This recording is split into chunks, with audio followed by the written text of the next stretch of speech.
Tere head Targatehnika podcasti kuulajad.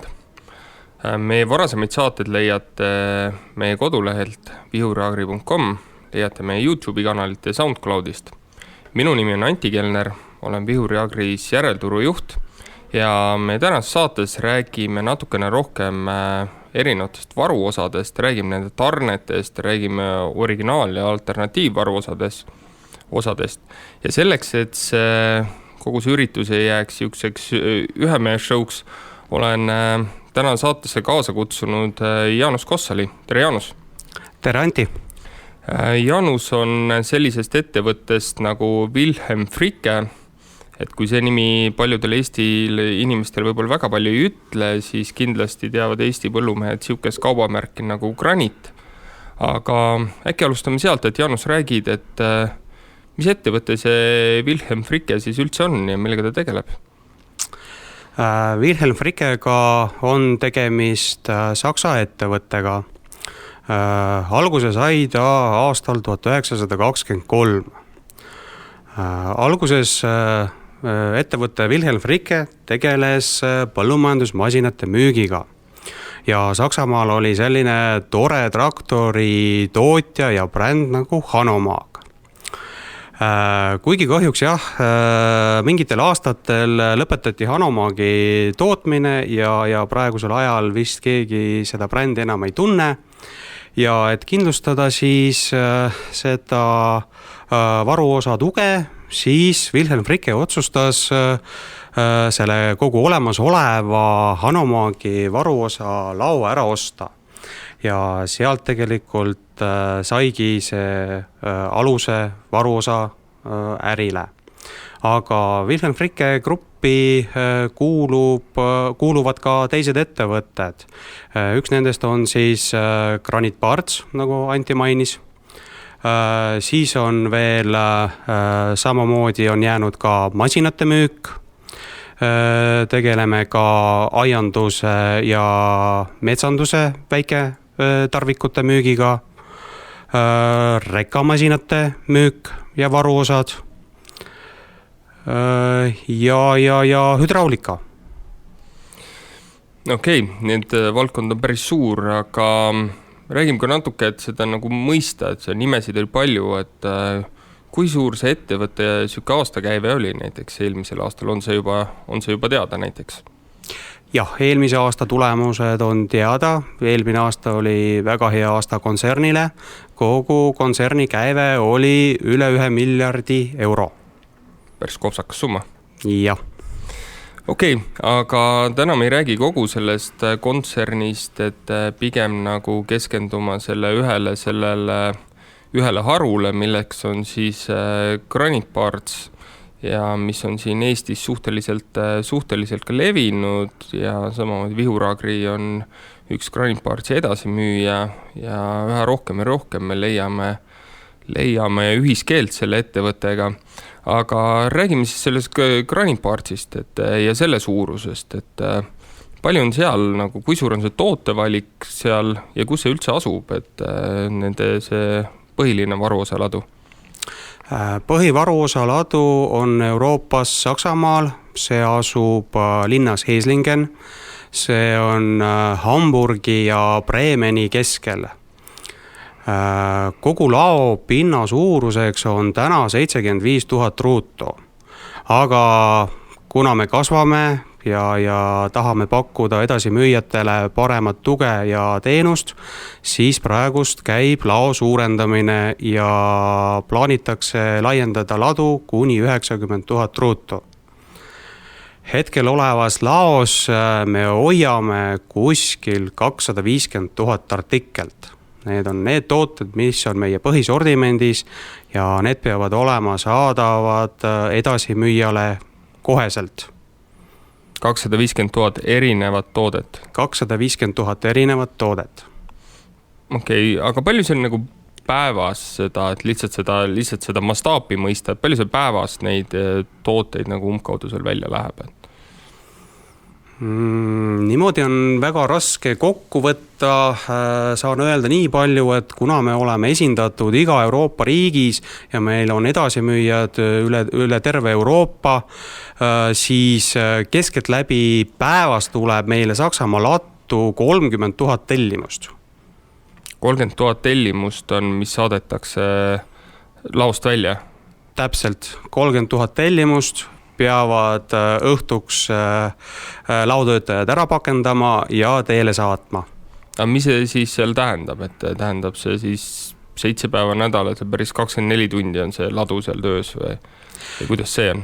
Täpselt, kuna me tegeleme Euroopas ja Euroopas meil on teada, et on erinevad ajavööndid, meil on ajaline kriteerium ja seetõttu laos töötavad inimesed 2 vahetuses, alates vara hommikust kuni hilisõhtuni kuskil 10-11. Räägime nendest toodetest siis natukene rohkem, et kuidas see tootevalik seal jaguneb või mis tooted seal siis selles üüratuslaos siis olemas on, et kui neid natukenegi klassifitseerida? Kui me hakkame klassifitseerima, siis graniit on ikka oma alguse saanud ikkagi põllumajandusest, et see on meie põhisuund ja kõige suurem haru. Põllumajandus, varuosad ja lisatarvikud, et kõik, mis puudutab siis iseliikuvaid masinaid ja järelveetavaid agregaate. Samamoodi ettevõte on aegadega laienenud ja suurenenud ja tekkisid samamoodi ka teised harud juurde, nagu aiandus ja metsanduse väiketehnika, väga märkimisväärne on tänapäeval ka hüdraulika. Ja uuteks harudeks on siis ehitustehnika varuosad ja kahveltõstukite varuosad ja tarvikud. Ühesõnaga see sortiment, mida siin on võimalik tellida, on põhimõtteliselt enamus liikuvaid masinaid, raske tehnikamasinad, võib-olla jätame sealt rekkamajanduse välja ja sealt on võimalik nagu midagi endale vajalikku leida. Täpselt, ma ütleks seda samamoodi, et graniit oma loomult ja meie slooganiks on One Stop Conception, mis tähendab, et edasimüüja saaks võimalikult palju varuosi, lisatarvikuid tellida meie käest, mis on tema igapäeva äritegevusel kasulik. Jaa, aga kui seal natukene seal ringis kolada, seal vahepeal tundub põhjatus tootevalikus, siis seal ei ole ainult ju varuosad, sealt leiab ka igapäeva kodumajapidamis igasuguseid tarvikuid ju. Ja täpselt, et kui me räägime täpselt, ütleme aiandusest, siis meil näiteks on ka valik kõikidele aiandus lisatarvikutele, alates sekikääridest kuni laadimisjaamadeni ja robotniidukite lisatarvikuni välja, et täitsa olemas.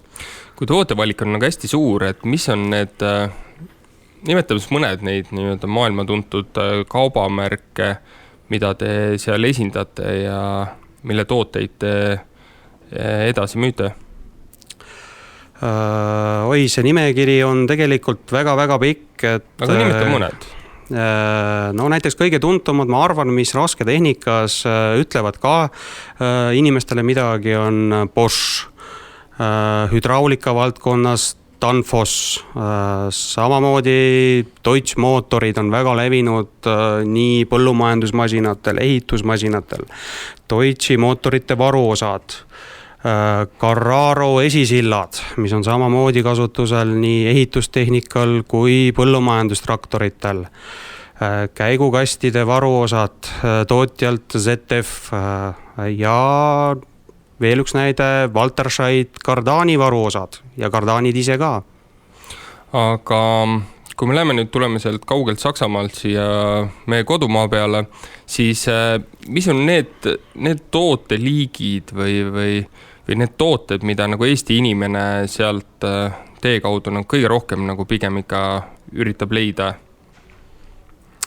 Kui vaadata nüüd meie müügistruktuuri, siis esimesel kohal on ikkagi põllumajanduskuluvosad ja teisel kohal siis hakkavad juba tulema lisatarvikud, meie oma brändi tööriistad, mis on Granit Black Edition sarjal, et seal on väga suur valik kõik, mis on vajalik töökoja sisustamiseks, alates võtmest tööriistakärudeni välja ja sellest aastast ka Black Editioni sari laienes ka aianduse poole peale, et siin me saame leida oma brändiga aiakääre, saage ja nii edasi. Ja rääkides sellest Black Editioni tööriistasarjast, et tõesti me oleme seda tegelikult ka enda meeskonnas siin katsetanud ja tulemused on väga head, et väga mõistliku hinna eest väga kvaliteetne tööriist, et arvestades seda, et meil seal tehnikud kasutavad neid tööriistu absoluutselt iga tööpäev ja väga, väga intensiivselt, siis kestavad väga okeilt, et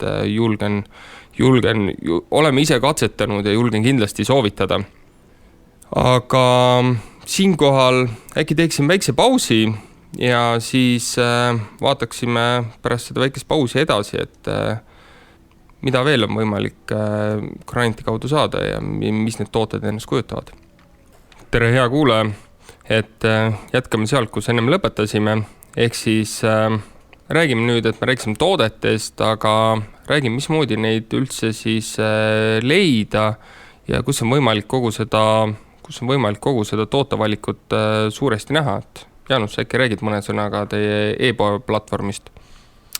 Jah, meie põhiline siis turustamiskanal on ikkagi tänapäeval e-kanal, see on enam levinud sihukeste suurte ettevõtete puhul ja kui me räägime nüüd kogu tootevalikust ja kogu sellest pagasist, mida me saame pakkuda, siis see on, kui ma enne ütlesin niisuguse numbri nagu 250 000 artiklit erinevat, siis kokku on neid üle 12 miljoni. Ja need nüüd artiklid ongi leitavad varuosa koodiga. Et antud juhul, kui on vaja midagi leida, siis ikkagi nagu ikka varuosa puhul on kõige tähtsam tema varuosa kood. Ja see on siis leitav kas tema enda peal või varuosa kataloogist. Ja kui nüüd ei ole ei ühte ega teist varianti, siis tulebki ühendust võtta edasi müüjaga. Ja siinkohal tegelikult saavad meie väga tublid varuosade müügiesindajad, kes on meil igas keskuses me oma varuosa müügiesindaja, nende ülesandeks ongi iga päev selliste probleemide lahendamine, et kui juba selle kliendil on olemas kauba või siis toote või varuosa originaalkood, siis võite juba julgelt sellega meie poole pöörduda, et sellega me juba saame väga hästi tuvastada, et kas, kust, mis hinnaga on võimalik sellele originaaltootele leida alternatiive ja siis oskame ütelda, et kuna seda saab ja mis hinnaga seda saab,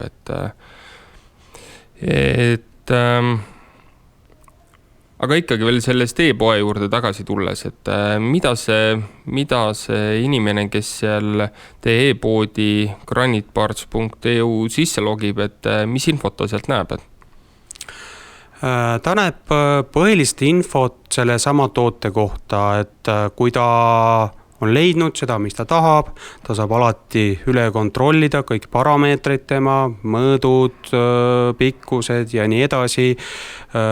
Piltidena on kõik ilusti välja toodud, et saab üle vaadata, kas see varuosa ikkagi klapib sellega, mis on temal parajasti käes. Ja lisaks sellele, et on see Graniti enda e-pood, on ka Vihuri Agri e-pood vihuriagri.shop, et sinna ühe rohkem ja rohkem üritame panna üles ka Graniti tooteid, just neid tooteid, mida me igapäevaselt müüme ja mis on enim nõutud ja sinna läheb samamoodi, on kogu see info ja seal on ka hinnad ilusti olemas, et saad oma ostud ka väga mugavalt seal ära teha. aga lisaks sellele, et Granit tarnib päris muljetav kogus tooteid, mis on originaaltooted, on neil ka väga suur valik nii-öelda enda kaubamärgi all, ehk siis Graniti kaubamärgi all tooteid. Et me rääkisime juba tööriistadest, et see Black Edition Shari, mis on enda kaubamärk, aga neil on ka kõiksuguseid varuosasid, on samamoodi Graniti kirjadega, et mida need endas kujutavad? Graniti brändiga need ongi oma brändiga tooted, mida Granit on siis välja valinud ja mille kallal on ta tööd teinud, otsinud usaldusväärsed partnerid, kes maailmas toodavad varuosi ja komponente ja suudavad valmistada kõrge kvaliteediga asju just Graniti oma tarbeks. Kuna peame arvestama, et Granit on saksapoolne bränd ja juurtega ettevõte, siis nende jaoks on väga tähtis just kvaliteet.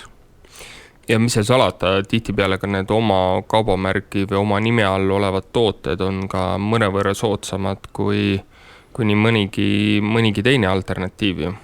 Jaa. Täpselt, et see ongi see eelis oma brändi toodetega, et seda hinna kujundamise poliitikas. Ja me tunnistame, et me oleme neid Graniti kaubamärgi all tooteid siin juba aastaid ja aastaid paigaldanud ise enda müüdavatele masinatele ja on väga head ja kvaliteetsed, et seda ei saa kindlasti ütelda, et ta on nüüd tunduvalt odavam, et ta on ka selle võrra kehvem, et kohe kindlasti mitte. Ja kui me räägime nüüd numbritest ja natuke statistikat, siis ütleme kogu müügist, mida teeb Granit Euroopas ja natuke ka väljaspool, siis umbes 55-60% kaubast lahkub laost ikkagi oma brändiga toodete näol. Aga kuidas neid tooteid üldse sinna sortimenti valitakse, et millised on need kriteeriumid, et üldse sinna kvalifitseeruks nende alla, et neid Graniti võtaks ja neid edasi müüks?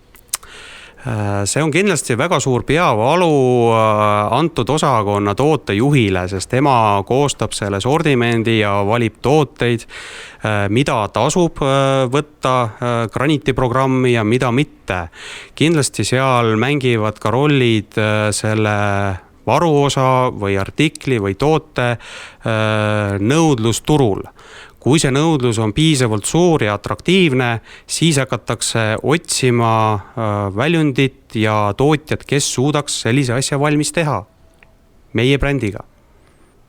Mõne sõnaga veel siia üldse sellest varuosade maailmast, et teatavasti igal pool siin meedias räägitakse palju, et olukord on keeruline ja igal pool on tarneraskused, et kuidas sina seda näed, et kui suured probleemid siin aastal 2022 alguses on Granitil erinevate toodete tarnimise ja kättesaamisega? Jah, kahjuks see olukord on maailmaturul täna selline, et meil on pidevalt tõusvas trendis energiaallikad ja tooraine hinnad ja kuna see kõik ajastub ka toote hindades, siis näeme seda tendentsi, et ei suudeta nii palju toota, meil on tarnehäired ja asjad ei jõua lattu lubatud ajaks. Pigem hiljem kui õigel ajal. Ja ma usun, et see on võib-olla iga kuulaja, kellel on tehnika ja kes eelmine aasta või see aasta on teinud mingisuguseid suuremaid parandustöid, on kokku puutunud asjadega, kus need lihtsalt ei ole saada või on väga-väga pikad tarneajad.